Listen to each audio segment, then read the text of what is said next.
Hello hi ಸ್ನೇಹಿತರೆ, ಸುದ್ದಿ ಸಾಗರಿ ಚಾನಲ್ಗೆ ಎಲ್ರಿಗೂ ಸ್ವಾಗತ. ಜನಪ್ರಿಯ ಧಾರಾವಾಹಿಯಾದ ರಾಮಾಚಾರಿ ಇಂದಿನ ಸಂಚಿಕೆಯಲ್ಲಿ ಏನಾಗ್ತಿದೆ ಅಂತ ನೋಡ್ಕೊಂಡು ಬರೋಣ ಬನ್ನಿ. ಅದಕ್ಕೂ ಮೊದಲು ನನ್ನ ಚಾನಲ್ಗೆ ಸಬ್ಸ್ಕ್ರೈಬ್ ಮಾಡಿ, ಈ ವಿಡಿಯೋ ಇಷ್ಟ ಆದರೆ ಒಂದು ಲೈಕ್ ಕೊಡಿ. ಕೃಷ್ಣ ಹೇಳ್ತಾನೆ, ನೋಡಿದ್ಯಾ, ಇದು ಈ ಮನೆ ಒಳ್ಳೆತನ, ಕೆಟ್ಟದ್ದು ಒಳ್ಳೆಯದು ಅಂತ ತೋರಿಸೋ ದೊಡ್ಡತನ, ಆದರೆ ನೀನು ಮಾಡಿದ್ದು ಅಂತ ಕೃಷ್ಣ ಕೇಳ್ತಾನೆ. ಅದಕ್ಕೆ ರುಕ್ಮಿಣಿ, ನಾ ಏನು ಮಾಡಿದೆ ಭಾಗ ಕೇಳು ಅಂದೆ, ಅದು ತಪ್ಪ, ವೈಶಾಖ ಮಾಡಿರೋ ಥರ ನಾ ಏನು ಮಾಡಲಿಲ್ಲ, ನಾ ಯಾರನ್ನೂ ಸಾಯಿಸೋಕ್ಕೆ ನೋಡಲಿಲ್ಲ, ದೊಡ್ಡ ತಪ್ಪು ಮಾಡೋರಿಗೆ ಕ್ಷಮೆ ಇರಬೇಕಾದ್ರೆ ನನಗೆ ಯಾಕಿಲ್ಲ ಅಂತ ರುಕ್ಮಿಣಿ ಕೇಳ್ತಾಳೆ. ಅದಕ್ಕೆ ವೈಶಾಖ, ನಾನು ತಪ್ಪು ಮಾಡಿದ್ದೀನಿ ರುಕ್ಕು, ಮಾಡಿರೋ ತಪ್ಪಿಗೆ ಈ ಮನೆ ನನ್ನ ಕ್ಷಮಿಸಿದೆ ಅಂದ ತಕ್ಷಣ ನನ್ನ ತಪ್ಪು ಸರಿಯಾಗಿ ಬಿಡಲ್ಲ, ಅದಕ್ಕೆ ಯಾವ ಶಿಕ್ಷೆ ಕೊಡುತ್ತೋ ನಾ ಅದನ್ನು ಅನುಭವಿಸೋಕ್ಕೆ ರೆಡಿಯಾಗಿದ್ದೀನಿ. ಕೃಷ್ಣ, ನನ್ನ ತಪ್ಪುಗಳನ್ನು ಈ ಮನೆ ಕ್ಷಮಿಸಿದೆ, ಎಲ್ಲರ ಜೊತೆಯಾಗಿ ಬಾಳೋಣ ಅಂತ ಹೇಳ್ತಿದ್ದೆ, ಆ ಎಲ್ಲರ ಜೊತೆಗೆ ಇವಳು ಇರೋದು ಸರಿ ತಾನೆ ಅಂತ ವೈಶಾಖ ಹೇಳ್ತಾಳೆ. ಅದಕ್ಕೆ ಚಾರು, ನೀನು ಇವಳನ್ನು ಪ್ರೀತಿಸ್ತಾ ಇದೆಯಾ ಅಂತ ಗೊತ್ತಾದಾಗ ನಾನು ರಾಮಾಚಾರಿ, ಮುರಾರಿ, ಅತ್ತೆಮ್ಮ ಎಲ್ಲರೂ ಸೇರಿ ಕಷ್ಟಪಟ್ಟು ಇವಳನ್ನ ಕರ್ಕೊಂಡು ಬಂದು ನಿನಗೆ ಮದುವೆ ಮಾಡಿಸಿದ್ವಿ. ನಿನಗೆ ಇವಳ ಜೊತೆ ಮದುವೆ ಮಾಡಿಸಿದ್ದು ನಾವೆಲ್ಲರೂ ಜೊತೆಗೆ ಖುಷಿಯಾಗಿರೋಣ ಅಂತ, ನೀವು ಒಬ್ಬರೇ ಬೇರೆ ಹೋಗಿ ಇರಲಿ ಅಂತ ಅಲ್ಲ ಅಂತ ಚಾರು ಹೇಳ್ತಾಳೆ.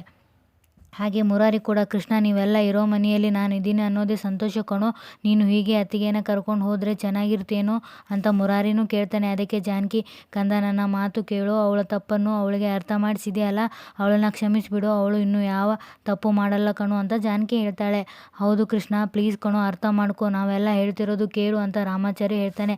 ಅದಕ್ಕೆ ಕೃಷ್ಣ, ನಾ ಹೇಳ್ತಿರೋದು ನಿಮಗೆ ಯಾರಿಗೂ ಅರ್ಥ ಆಗ್ತಿಲ್ವಾ, ಇವಳ ಅಸಲಿ ಮುಖ ನಿಮ್ಗೆ ಗೊತ್ತಾದರೆ ನೀವೇ ಕತ್ತು ಹಿಡಿದು ಆಚೆ ದಬ್ತೀರಾ ಅಂತ ಕೃಷ್ಣ ಹೇಳ್ತಾನೆ. ಅದಕ್ಕೆ ಜಾನಕಿ, ಪಾಪ ಅಂಥದ್ದೇನೋ ಮಾಡಿದ್ಲು ಅವಳು ಅಂತ ಜಾನಕಿ ಕೇಳ್ತಾಳೆ. ಅದಕ್ಕೆ ಕೃಷ್ಣ ಹೇಳ್ತಾನೆ, ಇವಳು ಈ ಮನೆಗೆ ಬಂದಿರೋದೇ ಬದುಕೋಕೆ ಅಲ್ಲ, ಸಾಯಿಸೋಕ್ಕೆ, ಚಾರು ಅತ್ತಿಗೆನ ಸಾಯಿಸೋಕ್ಕೆ, ಈ ಮನೆಯಲ್ಲಿ ಬದುಕಿಸೋರು ಸಾಕು, ಸಾಯಿಸೋರು ಬೇಕಿಲ್ಲ ಅಂತಾನೆ ಅಂತ ಕೃಷ್ಣ ಹೇಳ್ತಾನೆ. ಅದಕ್ಕೆ ಎಲ್ರಿಗೂ ಗಾಬರಿ ಆಗುತ್ತೆ. ಅದಕ್ಕೆ ರುಕ್ಮಿಣಿ, ಕೃಷ್ಣ ನನ್ನ ಮಾತು ಕೇಳು ಅಂತಾಳೆ. ಅದಕ್ಕೆ ಕೃಷ್ಣ, ನೋಡು, ಈ ನನ್ನ ಜೊತೆ ಬಂದರೆ ನಾನು ನಿನ್ನ ಜೊತೆ ಬರ್ತೀನಿ, ಇಲ್ಲಾಂದರೆ ನೀನೊಬ್ಬಳೇ ಹೋಗಬೇಕಾಗುತ್ತೆ, ಈಗ ನೀ ಏನು ಬರ್ತೀಯೋ ಅಥವಾ ನಿನ್ನ ಬಂಡವಾಳನ ಎಲ್ಲರ ಮುಂದೆ ಇಲ್ಲೇ ಬಯಲು ಮಾಡಲೋ ಅಂತ ಕೇಳ್ತಾನೆ. ಅದಕ್ಕೆ ರುಕ್ಮಿಣಿ ಹ್ಞೂ ಅಂತ ಹೇಳಿ ಬ್ಯಾಗ್ ತೊಗೊಂಡು ರುಕ್ಮಿಣಿ ಕೈ ಹಿಡ್ಕೊಂಡು ಅಲ್ಲಿಂದ ಹೊರಗಡೆ ಹೋಗ್ತಾನೆ. ಹೊಸ ಪಾತ್ರದ ಎಂಟ್ರಿ ಆಗುತ್ತೆ. ರೂಮ್ನಲ್ಲಿ ವಸ್ತುಗಳನ್ನು ಕೆಳಗೆ ಒಡೆದು ಹಾಕ್ತಾ ಇರ್ತಾಳೆ. ಹೊರಗಡೆಯಿಂದ, ಮಗಳೇ ಬಾಗಿಲು ತೆಗಿ ಪ್ಲೀಸ್, ಏನು ಮಾಡೋಕ್ಕೋಬೇಡ ಅಂತ ಹೇಳ್ತಾ ಇರ್ತಾರೆ. ಒಳಗಡೆಯಿಂದ, ನಾ ಇಷ್ಟಪಟ್ಟಿದ್ದು ನನಗೆ ಸಿಗಲಿಲ್ಲ ಅಂದರೆ ನಾ ಏನು ಬೇಕಾದ್ದು ಮಾಡ್ಕೋತೀನಿ ಅಂತ ಹೇಳ್ತಿರ್ತಾಳೆ. ಹೊರಗಡೆಯಿಂದ, ನೀ ಇಷ್ಟಪಟ್ಟು ಗೊಂಬೆನ ಯಾರೋ ತೊಗೊಂಡು ಹೋದ್ರು, ಅದೇ ಥರ ಬೇರೆ ಕೊಡಿಸ್ತೀವಿ ಅಂದರು, ನಮ್ಮ ಮಾತು ಕೇಳ್ತಾ ಇಲ್ವಲ್ಲ ಮಗಳೇ ನೀನು, ಪ್ಲೀಸ್ ದಯವಿಟ್ಟು ಬಾಗಿಲು ತೆಗಿ ಮಗಳೇ ಒಳಗಡೆ ರೂಮಿಂದ. ಇಲ್ಲ, ನನಗೆ ಆಗ ಅದೇ ಗೊಂಬೆ ಬೇಕು, ನಾನು ಇಷ್ಟಪಟ್ಟಿದ್ದು ಅದೇ ಗೊಂಬೆನ, ಅದೇ ಥರ ಇರೋ ಗೊಂಬೆ ಅಲ್ಲ, ಅದು ನನಗೆ ಸಿಗಲ್ಲ ಅಂದರೆ ನಾನು ನಿಮಗೂ ಸಿಗಲ್ಲ, ಇಲ್ಲಾಂದರೆ ನಾನು ಆಚೆ ಬರೋದಿಲ್ಲ, ನಾನು ಏನಾದರೂ ಮಾಡ್ಕೋತೀನಿ ಅಂತ ಹೇಳ್ತಾಳೆ. ಅದಕ್ಕೆ ಹೊರಗಡೆಯಿಂದ, ಅಯ್ಯೋ ಮಗಳೇ ಸೀತಾಲಕ್ಷ್ಮಿ, ಏನೂ ಮಾಡ್ಕೋಬೇಡ ಅಂತ ಹೇಳ್ತಿರ್ತಾರೆ. ಒಳಗಡೆಯಿಂದ, ನಾವು ಬದುಕೋಲ್ಲ,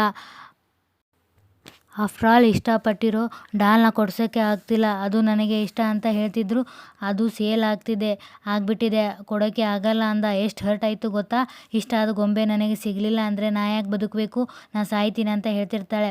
ಹೊರಗಡೆಯಿಂದ, ಸರಿ ಆಯಿತು ಮಗಳೇ, ಆ ಗೊಂಬೆ ಸಿಕ್ಕಿದೆ, ನಿಜವಾಗ್ಲೂ 1 ಅವರಲ್ಲಿ ಆ ಗೊಂಬೆ ಬರುತ್ತೆ ಅಂತ ಹೇಳ್ತಾರೆ. ಸೀತಾಲಕ್ಷ್ಮಿ ಬಾಗಿಲು ಓಪನ್ ಮಾಡಿ ಹೊರಗಡೆ ಬಂದು, ನಿಜನಾ, ಬೇರೆ ಗೊಂಬೆ ತಂದು ಚೀಟ್ ಮಾಡಲ್ಲ ತಾನೇ, ಪ್ರಾಮಿಸ್ ಮಾಡು ಅಂತ ಅವಳು ತಂದೆ ಕೈಯಲ್ಲಿ ಪ್ರಾಮಿಸ್ ಮಾಡಿಸ್ಕೋತಾಳೆ.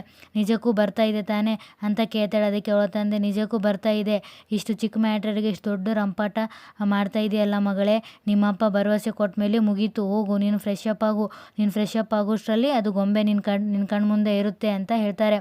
ಥ್ಯಾಂಕ್ ಯು ಡ್ಯಾಡಿ ಅಂತ ಅಲ್ಲಿಂದ ಹೋಗ್ತಾಳೆ. ಸುಮ್ಮನೆ ಯಾಕ್ರಿ ಪ್ರಾಮಿಸ್ ಮಾಡ್ತೀರಾ, ಅದು ಸಿಗದೆ ಹೋದರೆ ಏನು ಮಾಡೋದು ಅಂತ ಕೇಳ್ತಾಳೆ. ಅದಕ್ಕೆ ಅವನು, ಮಗಳಿಗೋಸ್ಕರ ಈ ಜಯಸಿಂಹ ಏನು ಬೇಕಾದರೂ ಮಾಡೇ ಮಾಡ್ತಾನೆ, ಜಿಕ್ಕಿ ಆ ಗೊಂಬೆ ಅಂಗಡಿಗೆ ಹೋಗು, ಆ ಗೊಂಬೆ ತೊಗೊಂಡವ್ರ ಅಡ್ರೆಸ್ ಫೋನ್ ನಂಬರ್ ಇರುತ್ತೆ, ಹುಡ್ಕೊಂಡು ಆ ಗೊಂಬೆ ತೊಗೊಂಡು ಬಾ ಅಂತ ಹೇಳ್ತಾನೆ. ಜಿಕೆ ಹೇಳ್ತಾನೆ, ಬಾವ ಅಕಸ್ಮಾತ್ ಆ ಗೊಂಬೆ ಕೊಡಲಿಲ್ಲ ಅಂದರೆ ಏನು ಮಾಡಲಿ ಬಾವ ಅಂತ ಕೇಳ್ತಾನೆ. ಅದಕ್ಕೆ ಜಯಸಿಂಹ ಹೇಳ್ತಾನೆ, ಅದು ಏನು ಮಾಡ್ತೀಯ ನನಗೆ ಗೊತ್ತಿಲ್ಲ, ಒಟ್ಟಿನಲ್ಲಿ ತೊಗೊಂಡು ಬರಬೇಕು, ನೀ ಬೇಕಾದ್ರೆ ಮಾತಾಡು, ಎಷ್ಟು ದುಡ್ಡು ಕೊಡ್ತೀಯೋ ಕೊಡು, ಆದರೆ ಗೊಂಬೆ ಬೇಕು ಅಷ್ಟೇ, ಹುಡ್ಕೊಂಡು ತೊಗೊಂಡು ಬಾ ಹೋಗು ಅಂತ ಕಳಿಸ್ತಾನೆ. ಈ ಕಡೆ ಜಾನಕಿ, ಚಾರು, ರಾಮಾಚಾರಿ, ಮುರಾರಿ, ವೈಶಾಖ ಎಲ್ಲರೂ ಒಂದೇ ಕಡೆ ಕೂತ್ಕೊಂಡು ಯೋಚನೆ ಮಾಡ್ತಿರ್ತಾರೆ. ಜಾನಕಿ ಹೇಳ್ತಾಳೆ, ಇದರಲ್ಲಿ ನಂದೇ ತಪ್ಪು, ರುಕು ಕಡೆನೂ ಗಮನ ಕೊಡಬೇಕಿತ್ತು, ನಾನು ಕೊಡಲಿಲ್ಲ, ಅವಳ ಕಡೆ ಗಮನ ಕೊಡೋದೇ ಇರೋದಕ್ಕೇ ಈ ಸಮಸ್ಯೆ ಬಂದಿರೋದು ಅಂತ ಜಾನಕಿ ಹೇಳ್ತಾಳೆ. ಅದಕ್ಕೆ ಚಾರು ಹೇಳ್ತಾಳೆ, ಅತ್ತೆಮ್ಮ, ಈ ಸಮಸ್ಯೆಗಳೇನು ಗೊತ್ತಾದರೂ ಬರುತ್ತೆ, ಗೊತ್ತಾಗದೇ ಇದ್ದರೂ ಬರುತ್ತೆ ಅಂತ ಚಾರು ಹೇಳ್ತಾಳೆ. ಅದಕ್ಕೆ ಜಾನಕಿ, ಅಲ್ಲಮ್ಮ, ಈ ಮನೆಯಲ್ಲಿ ಎಲ್ಲರೂ ಒಗ್ಗಟ್ಟಾಗಿ ಇರೋಣ, ಇನ್ಯಾವ ಸಮಸ್ಯೆಗಳು ಬರಲ್ಲ ಅನ್ನೋ ಸಮಯದಲ್ಲಿ ಏನೆಲ್ಲ ಆಗೋಯ್ತು, ಎಷ್ಟೋ ವರ್ಷಗಳಾದಮೇಲೆ ನನ್ನ ಮಗ ನನಗೆ ಸಿಕ್ಕಿದ, ಆದರೆ ಇವತ್ತು ಆಚೆ ಹೋಗೋ ಹಾಗಾಯಿತು, ಆದರೂ ರುಕ್ಮಿಣಿ ಯಾಕೆ ಹೀಗೆ ಮಾಡಿದ್ಲು ಅಂತ ಜಾನಕಿ ಹೇಳ್ತಿರ್ತಾಳೆ. ಆಗ ರಾಮಾಚಾರಿ ಹೇಳ್ತಾನೆ, ಅಮ್ಮ ರುಕ್ಮಿಣಿಯವರು ಗುಣದ ಬಗ್ಗೆ ಯೋಚನೆ ಮಾಡಿ ಕಣ್ಣೀರು ಹಾಕೋಕ್ಕೂ ಮುಂಚೆ ನಮ್ಮ ಕೃಷ್ಣನ ಗುಣದ ಬಗ್ಗೆ ಯೋಚನೆ ಮಾಡಿ ಸಂತೋಷ ಪಡಬೇಕು ಅಲ್ವಾ. ರುಕ್ಮಿಣಿಯಿಂದ ಸಮಸ್ಯೆ ಆಗ್ತಿದೆ ಅಂದಾಗ ಏನು ಮಾಡ್ದ, ಅವರನ್ನೇ ಮನೆಯಿಂದ ಆಚೆ ಕರ್ಕೊಂಡು ಹೋದ. ಯಾಕೆ ಹೇಳಿ, ಮತ್ತೆ ಅವ್ರನ್ನ ಸರಿ ಮಾಡಿ ಮನೆಗೆ ಕರ್ಕೊಂಡು ಬರೋಕ್ಕೆ ಅಲ್ವಾ ಅಂತ ರಾಮಾಚಾರಿ ಹೇಳ್ತಾನೆ. ಅದಕ್ಕೆ ವೈಶಾಖ, ಅತ್ತೆ ನಾ ಮಾಡಿದಷ್ಟು ತಪ್ಪು ಅವಳೇನು ಮಾಡಿಲ್ಲ ಬಿಡಿ, ಹಾಗಾಗಿ ಬದಲಾಗಿ ಮನೆಗೆ ಬರೋಕ್ಕೆ ಅವಳಿಗೇನು ಜಾಸ್ತಿ ಸಮಯ ಬೇಕಾಗಿಲ್ಲ ಅಂತ ವೈಶಾಖ ಹೇಳ್ತಾಳೆ.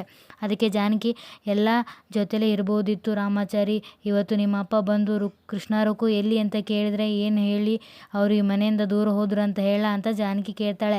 ಅದಕ್ಕೆ ರಾಮಾಚಾರಿ ಹೇಳ್ತಾನೆ, ಯಾಕಮ್ಮ ಅವ್ರ ಮನೆಯಿಂದ ದೂರ ಹೋದ್ರು ಅಂತ ಹೇಳ್ತೀಯಾ, ಕಟ್ಟೋ ತೋರಣದಲ್ಲಿ ಮಾವಿನ ಎಲೆ ಆಚೆ ಈಚೆ ಆದರೆ ಅದು ತೋರಣನೇ ಅಲ್ಲ ಅಂತ ಹೇಳ್ತೀಯಾ ಅಂತ ರಾಮಾಚಾರಿ ಕೇಳ್ತಾನೆ. ಅದಕ್ಕೆ ಚಾರು, ಅತ್ತೆಮ್ಮ ಕೃಷ್ಣನು ಈ ಮನೆ ಮಗ ಅಲ್ವಾ, ಅವನಲ್ಲೂ ಸರಿ ಮಾಡೋ ಗುಣ ಇರುತ್ತೆ. ನಾ ತಪ್ಪು ದಾರಿಯಲ್ಲಿ ನಡೀತಾ ಇದ್ದಾಗ ನನ್ನ ಸರಿ ದಾರಿಗೆ ತಂದಿದ್ದು ಯಾರು ಹೇಳಿ, ರಾಮಾಚಾರಿ ಅಲ್ವಾ. ಹಾಗೆ ಕೃಷ್ಣನು ರುಕ್ಮಿಣಿನ ಸರಿ ದಾರಿಗೆ ತಂದು ವಾಪಸ್ ಕರ್ಕೊಂಡು ಬರ್ತಾನೆ ಅಂತ ಚಾರು ಹೇಳ್ತಾಳೆ. ಅದಕ್ಕೆ ಜಾನಕಿ ಹೇಳ್ತಾಳೆ, ಆದರೂ ಅವರಿಬ್ಬರು ಮನೆಯಿಂದ ಆಚೆ ಹೋಗಿದ್ದು ಏನೋ ಒಂಥರ ಸಂಕಟ ಆಗ್ತಿದೆ, ಈ ಥರ ಮಾಡ್ಕೊಂಡು ಹೋಗೋದು ಮನೆ ಒಡೆದಂಗೆ ಅಲ್ವಾ ಅಂತ ಜಾನಕಿ ಹೇಳ್ತಾಳೆ. ನೋಡಮ್ಮ, ನಮ್ಗೆ ಹುಷಾರಿಲ್ಲ ಅಂದರೆ ನಮ್ಮ ಮನೆಯವರಿಂದ ದೂರ ಇರ್ತೀವಿ, ಅದೇ ರೀತಿ ರುಕ್ಮಿಣಿಯವರ ಮನಸ್ಸಿಗೆ ಈಗ ಹುಷಾರಿಲ್ಲ ಅನ್ಕೋ, ಅವರು ಸರಿ ಹೋದ್ಮೇಲೆ ಕೃಷ್ಣ ಅವರನ್ನು ವಾಪಸ್ ಕರ್ಕೊಂಡು ಬರ್ತಾನೆ ಅಂತ ರಾಮಾಚಾರಿ ಹೇಳ್ತಾನೆ. ಅದಕ್ಕೆ ಮುರಾರಿ ಹೇಳ್ತಾನೆ, ವೈಶಾಖ ಅತಿಗೆನೇ ಬದಲಾಗಿದ್ದಾರೆ, ಇನ್ನು ರುಕ್ಕು ಅತಿಗೆ ಯಾವ ಲೆಕ್ಕ ಬೇಗ ಬದಲಾಗ್ತಾರೆ. ಸದ್ಯ ಅವರಿಗೆ ಚಾರು ಅತಿಗೆ ಮೇಲೆ ಸಿಟ್ಟಿದೆ ಅಂತ ಮೊದಲೇ ಗೊತ್ತಾಯಿತು, ಇಲ್ಲ ಅಂದರೆ ಮುಂದೇನಾಗ್ತಿತ್ತೋ ಏನೋ. ಈ ಕಡೆ ಜಿಕೆ ಗೊಂಬೆನ ಹುಡ್ಕೊಂಡು ಬರ್ತಾರೆ. ಈ ದುಡ್ಡು ತೊಗೊಂಡು ಆ ಗೊಂಬೆನ ಕೊಡು ಅಂತ ಕೇಳ್ತಾರೆ. ಆ ಗೊಂಬೆ ತೊಗೊಂಡು ಹೋದವನು ಗೊಂಬೆ ಕೊಡೋಕ್ಕೆ ರೆಡಿ ಇರಲಿಲ್ಲ. ಆಮೇಲೆ ಗನ್ ತೋರಿಸಿ ಎದುರಿಸಿ ಗೊಂಬೆನ ಇಸ್ಕೊಂಡು ಹೋಗ್ತಾರೆ. ಈ ಕಡೆ ರಾಮಾಚಾರಿ ಒಬ್ಬನೇ ಅಳ್ಕೊತಾ ಕೂತಿರ್ತಾನೆ. ಆಗ ಚಾರು ಬಂದು, ಯಾಕೆ ರಾಮಾಚಾರಿ ಹೇಳ್ತಾ ಇದೆಯಾ ಅಂತ ಕೇಳ್ತಾಳೆ. ಅದಕ್ಕೆ ರಾಮಾಚಾರಿ, ಜೊತೆಯಲ್ಲಿ ಪ್ರೀತಿಯಿಂದ ಇದ್ದವರು ಮುಖ ಮಾತ್ರ ಪ್ರೀತಿಯಿಂದ ಇರುತ್ತೆ, ಆದರೆ ಅವ್ರ ಮನಸ್ಸಲ್ಲಿ ಸೇಡು ಕೊಲ್ಲುವಷ್ಟು ದ್ವೇಷ ಇರುತ್ತೆ ಅಂತ ಗೊತ್ತಾದಾಗ ಅಲ್ಲಿ ಅಮ್ಮನ ಮುಂದೆ ನಾನು ಸಹಜವಾಗಿದ್ದೆ, ಆದರೆ ಈಗ ಅದ್ರ ಬಗ್ಗೆ ಯೋಚನೆ ಮಾಡಿದಾಗ ನೋವಾಗುತ್ತೆ ಅಂತ ರಾಮಾಚಾರಿ ಹೇಳ್ತಾನೆ. ಅದಕ್ಕೆ ಚಾರು, ರಾಮಾಚಾರಿ ತುಂಬ ಯೋಚನೆ ಮಾಡಬೇಡ, ಕೆಲವ್ರ ಜೀವನದಲ್ಲಿ ನಮ್ಮ ನಂಬಿಕೆನೇ ಅವರ ಲಾಭಕ್ಕೆ ಉಪಯೋಗಿಸಿಕೊಳ್ಳುತ್ತಾರೆ, ನಮ್ಮ ಭಾವನೆಗಳ ನಮ್ಮ ಹೃದಯದಲ್ಲಿ ಮುಚ್ಚಿಟ್ಕೊಂಡು ಬದುಕಾಗುತ್ತಾ ಅಂತ ಚಾರು ಕೇಳ್ತಾಳೆ. ಅದಕ್ಕೆ ರಾಮಾಚಾರಿ, ಮುಚ್ಕೊಂಡು ಬದುಕಬೇಕಾದ್ರೆ ಎಷ್ಟೋ ಚೆನ್ನಾಗಿರುತ್ತೆ ಮೇಡಮ್, ಈಗ ಬಿಚ್ಚಿಟ್ಟಿದ್ದಕ್ಕೆ ಅಲ್ವಾ ನೋವು ಮೇಡಮ್. ರುಕ್ಮಿಣಿಯವರು ಮನೆಗೆ ಬಂದಿದ್ದು ನಿಮಗೆ ತೊಂದರೆ ಕೊಡೋಕ್ಕೆ ಅಂತ ಕೃಷ್ಣ ಹೇಳಿದಾಗ ನನಗೆ ಎಷ್ಟು ಬೇಸರ ಆಯಿತು ಗೊತ್ತಾ ಮೇಡಮ್.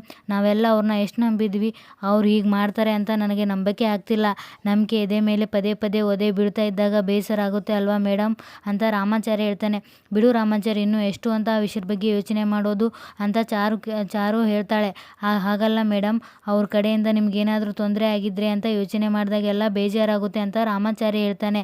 ಈಗೇನೂ ಆಗಿಲ್ಲ ಅಲ್ವಾ, ಬಿಡು ರಾಮಾಚಾರಿ ಅಂತ ಚಾರು ಹೇಳ್ತಾಳೆ.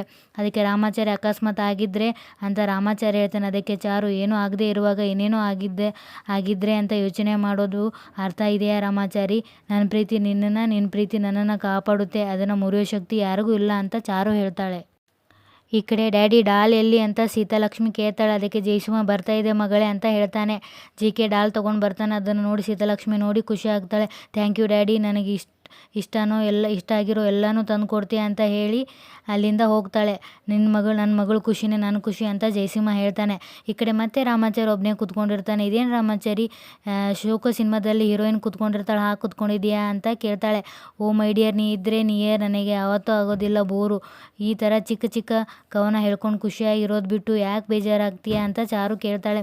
ಅದಕ್ಕೆ ರಾಮಾಚಾರಿ, ಹಾಗೇನಿಲ್ಲ ಮೇಡಮ್ ಅಂತ ಹೇಳ್ತಾನೆ. ಅದಕ್ಕೆ ಚಾರು, ಮುಖ ಹೇಳ್ತಿದೆ ಅಲ್ವಾ ಅಂತ ಚಾರು ಕೇಳ್ತಾಳೆ. ಅದಕ್ಕೆ ರಾಮಾಚಾರಿ, ನೀವು ಪಕ್ಕದಲ್ಲಿ ಇರಲಿಲ್ಲ ಅಲ್ವಾ, ಅದಕ್ಕೆ ಈಗ ನೋಡಿ ಬಂದ್ರಲ್ಲ, ಮೂಡ್ ಸರಿ ಹೋಯಿತು ನೋಡಿ ಅಂತ ಹೇಳ್ತಾನೆ. ಅದಕ್ಕೆ ಚಾರು, ಓ ಹೌದಾ ಹಾಗೆ ಅಂತ ಕೇಳ್ತಾಳೆ. ಅದು ಹೇಗೆ ಅಂತ ಕೇಳ್ತಾಳೆ. ಅದಕ್ಕೆ ರಾಮಾಚಾರಿ, ಇನ್ನೂ ಹತ್ತಿರ ಬನ್ನಿ ಹೇಳ್ತೀನಿ ಅಂತ ಚಾರು ಹತ್ತಿರ ತರಲೆ ಮಾಡ್ತಾ ಇರ್ತಾನೆ. ಚಾರು ರಾಮಾಚಾರಿನ ತಳ್ಳಿ ಬಿಟ್ಟು ಹೋಗ್ತಾಳೆ. ಈ ವಿಡಿಯೋ ಇಷ್ಟ ಆದರೆ ಒಂದು ಲೈಕ್ನ ಕೊಡೋದನ್ನು ಮರಿಬೇಡಿ. Thank you.